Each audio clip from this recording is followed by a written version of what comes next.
আপনাদের কাছে অনুরোধ থাকবে আপনারা আপনাদের জায়গা থেকে যে যা পারেন আমাদের কাছে চট্টগ্রামের 16 শহরে নিয়ে আসবেন। আমরা আপনাদের মাধ্যমে ত্রাণ সামগ্রী পাবো, সেগুলো বন্যার্তদের মাঝে বিলিয়ে দেওয়ার চেষ্টা করব। আমাদের টার্গেট আমরা আগামী এক সপ্তাহ ইভেন 10 থেকে 15-20 দিন আমরা আমাদের ত্রাণ সামগ্রী চালিয়ে যাব। আমাদের আরও 2000-এর মতো মানুষের খাবার মজুদ আছে, এগুলো আমরা আজকের দিনে অগ্রাধিকারের ভিত্তিতে বিভিন্ন জায়গায় পৌঁছে দেওয়ার চেষ্টা করতেছি।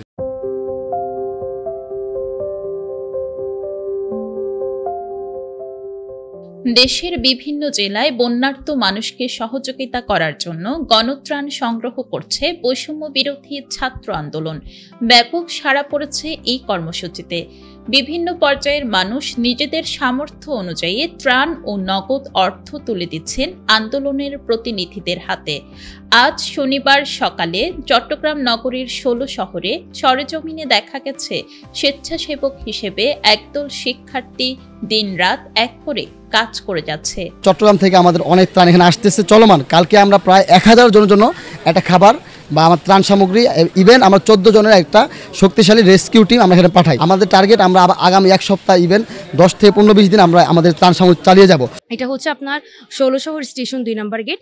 এখানে আমরা পর্যাপ্ত পরিমাণ আমরা খাবার মজুত করার চেষ্টা করছি। তাছাড়া হচ্ছে আমাদের বেশ কিছু খাবার এখনো শর্টেজ আছে, যেমন কি আমাদের চিড়া, মুড়ি এবং হচ্ছে আপনার বেবি ফুডের খুব বেশি প্রয়োজন।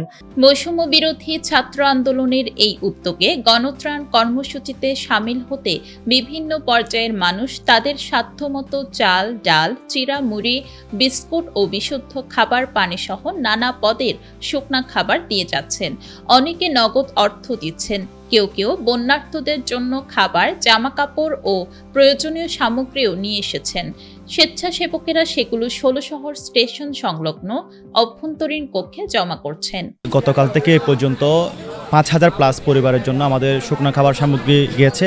কয়েকটি জায়গায় ক্যাম্প করা হয়েছে, সেখানে আমরা ভারী খাবার কিছু ব্যবস্থা করতেছি, যার কারণে আমাদের কিছু কাঁচামাল বা যে মালামালগুলো ক্রয় করতে হয় সেখানে কেনার ক্ষেত্রে অনেকজন আমাদেরকে কম দামে প্লাস হচ্ছে এক্সট্রা কিছু জিনিস আমাদের ডোনেট করতেছে। আমাদের আরও 2000-এর মতো মানুষের খাবার মজুদ আছে, এগুলো আমরা আজকের দিনে অগ্রাধিকারের ভিত্তিতে বিভিন্ন জায়গায় পৌঁছে দেওয়ার চেষ্টা করতেছি। আমরা আপনারা জানেন ফেনী, নোয়াখালী, লক্ষ্মীপুর সহ খাগড়াছড়ি এবং চট্টগ্রামের বিভিন্ন জায়গায় অলমোস্ট 20 লক্ষ মানুষের মতো পানিবন্দী। আমরা যে পরিমাণ ত্রাণ সহায়তা পেয়েছি তা সেই 20 লক্ষ মানুষের তুলনায় অপ্রতুল। এই অপ্রতুল ত্রাণ সামগ্রী আমরা 20 লক্ষ মানুষের কাছে পৌঁছে দেওয়াটা সম্ভব নয়। আপনারা যত বেশি ত্রাণ পৌঁছে দিবেন আমাদের কাছে, আমরা তত বেশি মানুষের কাছে পৌঁছে দেওয়ার চেষ্টা করব। আপনাদের কাছে অনুরোধ থাকবে আপনারা আপনাদের জায়গা থেকে যে যা পারেন আমাদের কাছে চট্টগ্রামের 16 শহরে নিয়ে আসবেন। আমরা আপনাদের মাধ্যমে আমরা যে ত্রাণ সামগ্রী পাবো সেগুলো বন্যার্তদের মাঝে বিলিয়ে দেওয়ার চেষ্টা করব।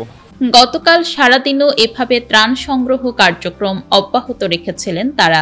পরে এসব ত্রাণ নির্ধারিত পরিমাণে প্যাকেজিং করে রাতে ট্রাক বোঝাই করে নিয়ে যাওয়া হয়েছে ফেনী, ফটিকছড়ি, খাগড়াছড়ি সহ বন্যায় ক্ষতিগ্রস্ত বিভিন্ন জেলায়।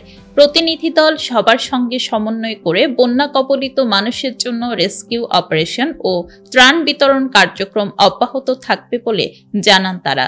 অনুকা গুহ, বিশেষ প্রতিবেদন, চিটাগং লাইভ।